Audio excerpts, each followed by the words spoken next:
Hey, Bible nerds, this is Dr. Manny Arango. Welcome to the Bible Department podcast powered by Arma. We are walking through the entire Bible in a year. You can go to the description or thebibledepartment.com to download a reading plan and join the journey.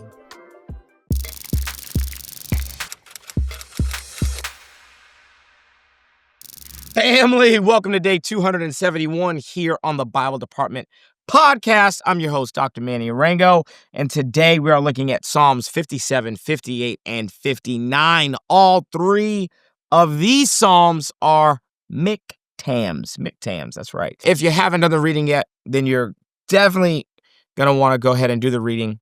Easy reading. Obviously, poems are pretty easy to read. Psalm 57, 58, and 59. You're going to see similar themes throughout. David is definitely going to communicate with the language of being hunted like prey.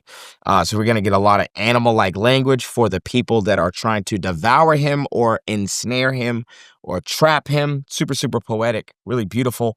In my opinion, like always, if you haven't done the reading, then you're not going to really understand the content of this episode. I'm going to start out with context clues, then we're going to move to nerdy nuggets. Always going to leave off with a timeless truth. If you've done the reading, then with no further ado, let's jump into the episode. All right, we've got context for Psalm 57 and Psalm 59. Actually, Psalm 57, 58, and 59 kind of work as a chiasm. And if you're new to the podcast, you may not know how chiasms work.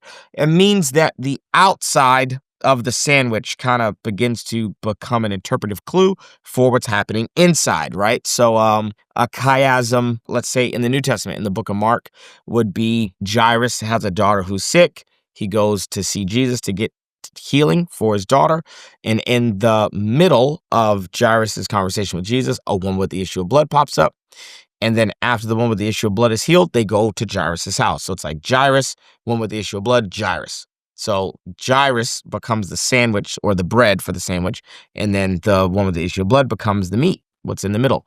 And so you've got to interpret what's happening with the girl and with Jairus to understand what's happening with the woman, and vice versa. You got to understand what's happening with the woman to understand what's happening with girl and with Jairus, right? So another word for this would be an intercalation or just a sandwich.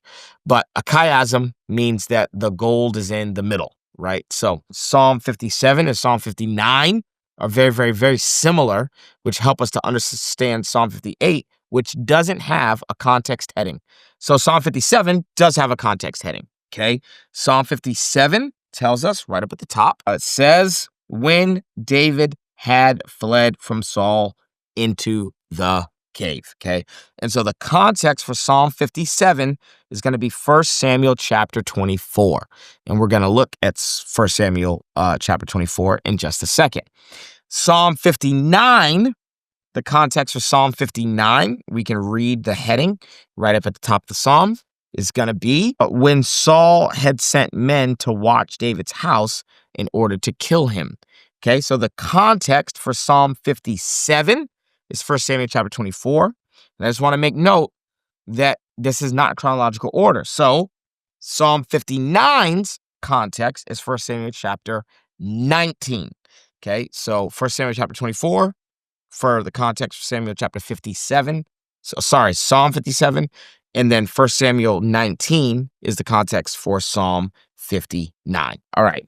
So all three of these Psalms are written in a time of great distress while David is on the run. And so the context really, in terms of just distressed and on the run, is the same as yesterday if you were here for day 270 of the podcast.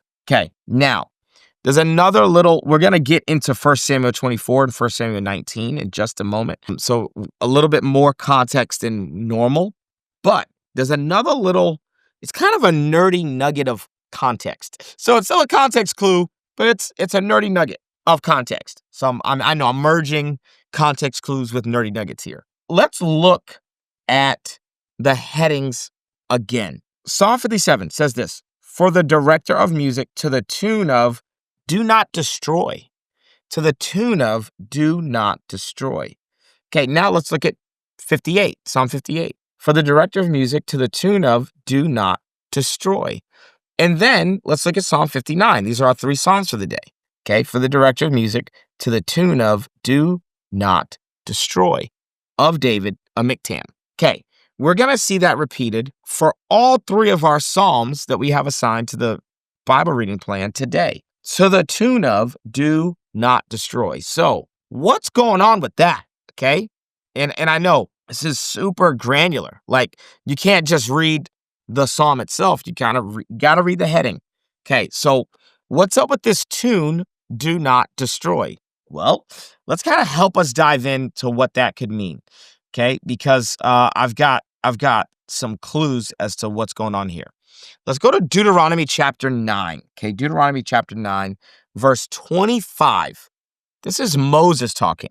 Okay, there's been a golden calf incident, and Moses is going to intercede on the behalf of the people because God actually says to Moses, hey, I'm going to destroy all these people, and then me and you can start over. Okay, let's read Deuteronomy chapter 9. I lay prostrate before the Lord. This is Moses recounting something that had happened a long time ago. I lay prostrate before the Lord those 40 days and 40 nights because the Lord had said he would destroy you. Verse 26.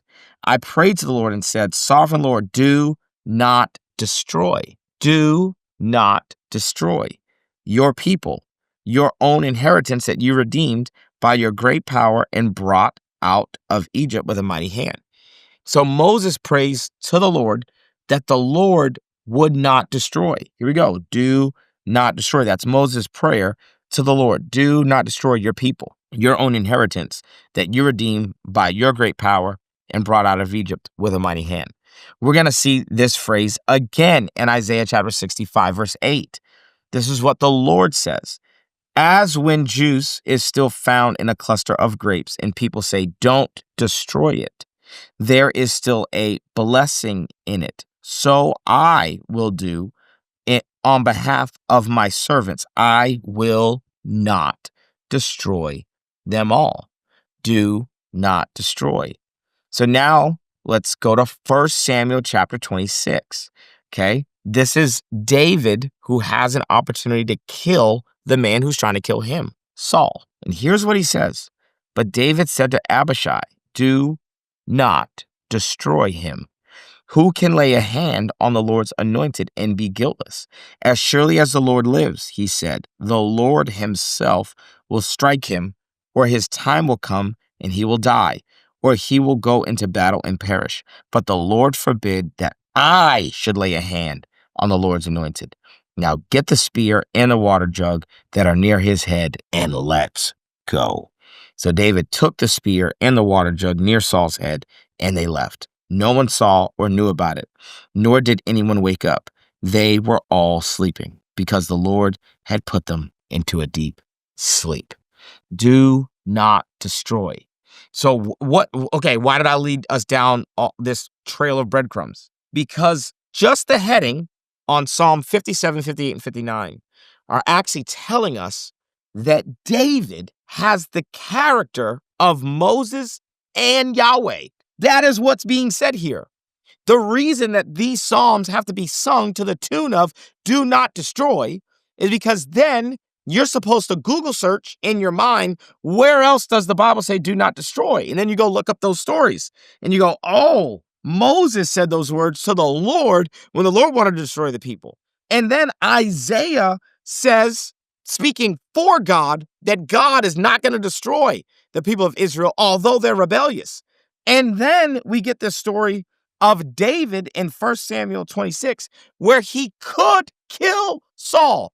But it's intentional not to use the word kill, but use the word destroy, because every word in Hebrew is very, very intentional. So the writer uses the word destroy to link David and his character to Moses and to Yahweh. This is brilliant. This is just such an artistic way to write. And so the theme that we have for all 3 of these Psalms is that David will not destroy that which only God is allowed to destroy. And that is going to be our timeless truth for the day, because a lot of us, we're battling with unforgiveness and vengeance and jealousy but we don't realize vengeance belongs to the Lord. In the moment I try to take vengeance for myself, then actually I'm stepping into God's shoes. I'm stepping into God's position, and I'm acting like God. I'm actually doing something that's very, very idolatrous. All right, so let's back up and get even more context, okay? Because that's the theme running through these three Psalms, is the very tune that the Psalms have to be played to are telling you something about David's character, that he will not destroy Saul, even though Saul is actively trying to murder him. Saul is trying to kill David, but David will not destroy Saul because, like Moses and like Yahweh, David will refuse to destroy anything that he has not been given a green light to destroy. Wow, that right there, just that alone blows my mind. Okay, now let's actually look at the context. All right, family, the wait is over. My brand new book, Crushing Chaos, is out now and available everywhere books are sold. Literally today, I walked into a Barnes & Noble and I signed a bunch of copies at a physical location. So you can grab this book at a physical Barnes & Noble, or you can go to a Books A Million or Amazon or anywhere books are sold and grab a copy. If you enjoy reading the Bible from an ancient perspective, if you understand that the beauty of Scripture is actually knowing it in context, then you'll love this book. And if there's any chaos in your personal life, I think that reading the Bible from an ancient perspective can actually help to crush the chaos in your life. I think this book is going to be a New York Times bestseller. I really do. I think we wrote a good one. I think you should get a copy today. All right, back to the episode. The context for Psalm 57 is 1 Samuel chapter 24. So let's flip to 1 Samuel chapter 24. What's happening in 1 Samuel chapter 24? I'll tell you exactly what's happening, okay? David is hiding, okay, in a cave, and Saul goes into the cave to relieve himself. Okay, this is actually supposed to be pretty funny, okay, that Saul has to go number 2. And it's clear that he's got to go number 2 and not number 1, because while he's going number 2, David is going to cut off a corner of Saul's robe. And he's only able to do that if he's going number 2, not if he's going number 1. So pretty comical that the king is, going number 2. And that the Bible is just going to tell us that he's going number 2. That's just funny, okay? It says this: Then David crept up unnoticed and cut off a corner of Saul's robe. Afterwards, David was conscience-stricken for having cut off a corner of his robe. He said to the men, "The Lord forbid that I should do such a thing to my master, the Lord's anointed, or lay my hand on him, for he is the anointed of the Lord." With these words, David sharply rebuked his men and did not allow them to attack Saul. And Saul left the cave and went his way. Okay, so I love this. David feels conscience-stricken about cutting a corner off of a man's robe who's actively trying to kill him. Man, this is character. I know I've said this so many times when talking about David, that David is less moral than Saul, but David has better character than Saul. Okay? He will not touch God's anointed. And had David kept this same mindset when dealing with Uriah, aka Bathsheba, he would have done good in life. But people are complex and people change. Okay, so the context of Psalm 57 is that David is in the desert of En-Gedi, okay, and Saul takes 3,000 men and set out to look for David and his men near the crags of the wild goats. He came to the sheep pens along the way. A cave was there, and Saul went in to relieve himself. David and his men were far back in the cave. Now, I need you to see this, okay? If you're in 1 Samuel 24, you got to see this. Verse 4, the men said. So David's men, what do they say? "This is the day the Lord spoke of, when he said to you, I will give your enemy into your hands for you to deal with as you wish." So the men are now reminding David of a word he's received from God, a promise he's received from God. But David does not take his cues from his followers.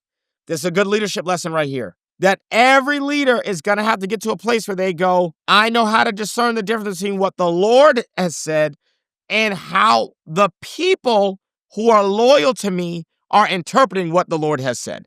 Okay, so the men said, I want you to compare that to verse 9. Drop down to verse 9, because we're going to compare and contrast Saul to David. Okay, verse 9 says these words of chapter 24 of 1 Samuel. He said to Saul, so now David is going to confront Saul. He's got a corner of his robe. He's going to confront Saul. Why do you listen when men say David is bent on harming you? This day you have seen with your own eyes how the Lord delivered you into my hands in the cave. I could have killed you very, very easily. Some urged me to kill you, but I spared you. I said, I will not lay my hand on my Lord because he is the Lord's anointed. See, my father, look at this piece of your robe in my hand. I cut off the corner of your robe, but did not kill you. And obviously cutting off the corner of the robe proves I could have killed you because you were in a vulnerable position. Okay, I could have easily killed you. I did not kill you. I need you to know that I could have, though. Here's the contrast. David is saying to Saul, why are you listening to your men? Get this. I'm not listening to mine. My men are telling me to kill you.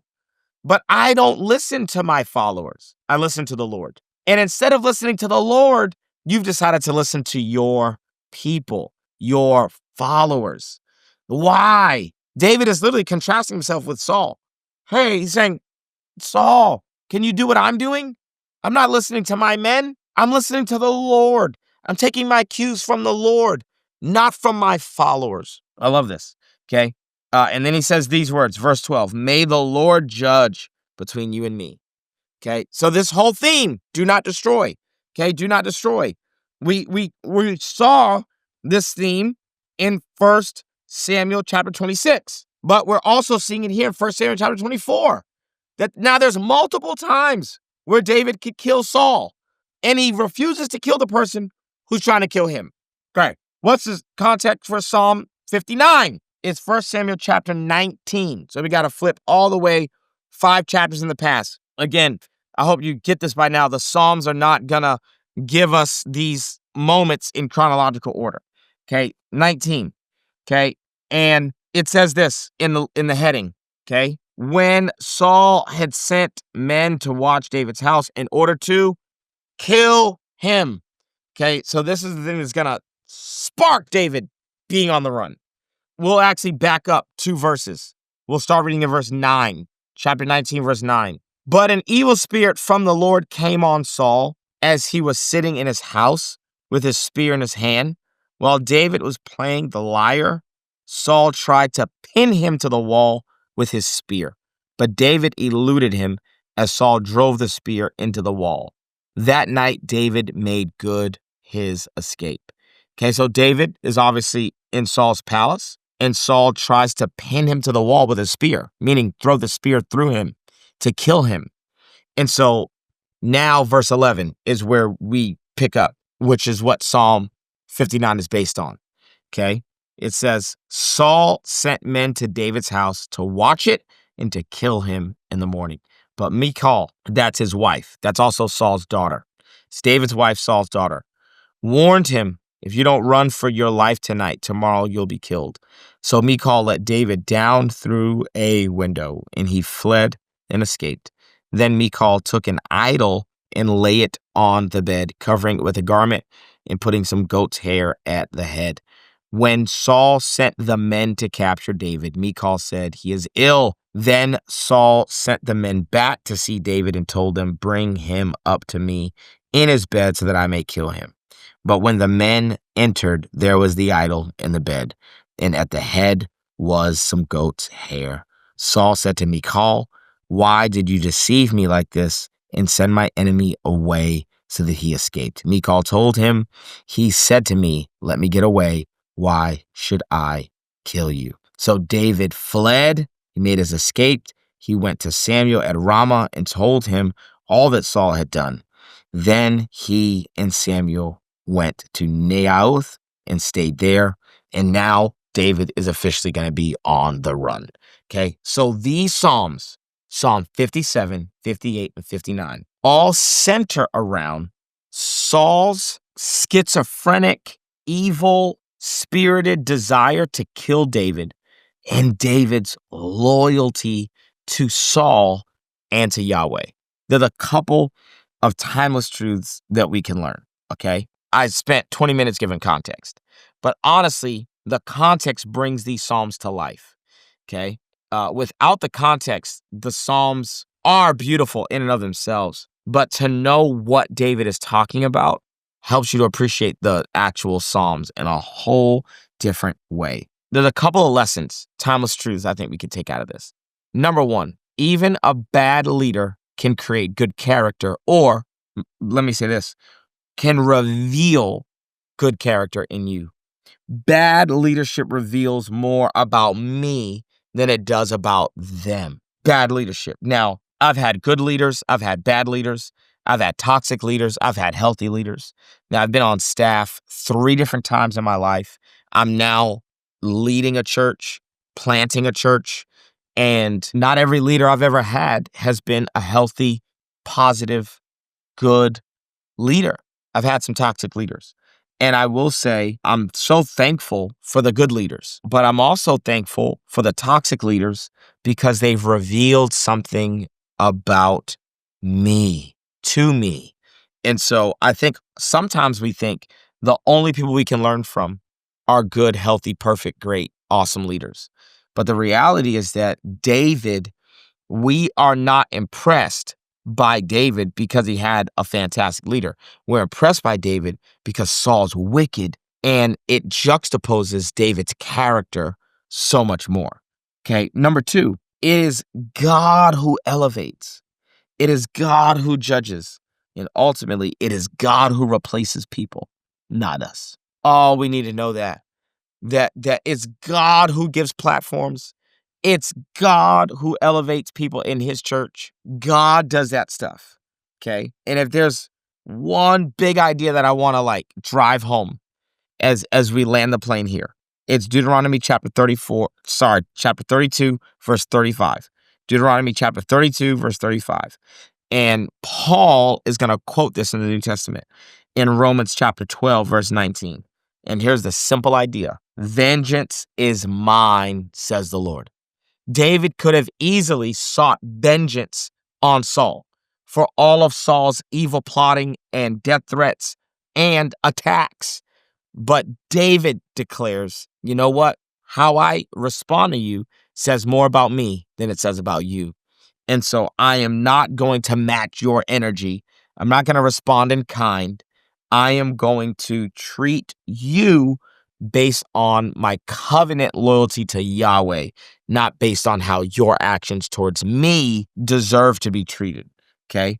And David could have made every excuse in the world to kill Saul, because in David's mind, he could have just come to the conclusion, well, God's already anointed me to be king.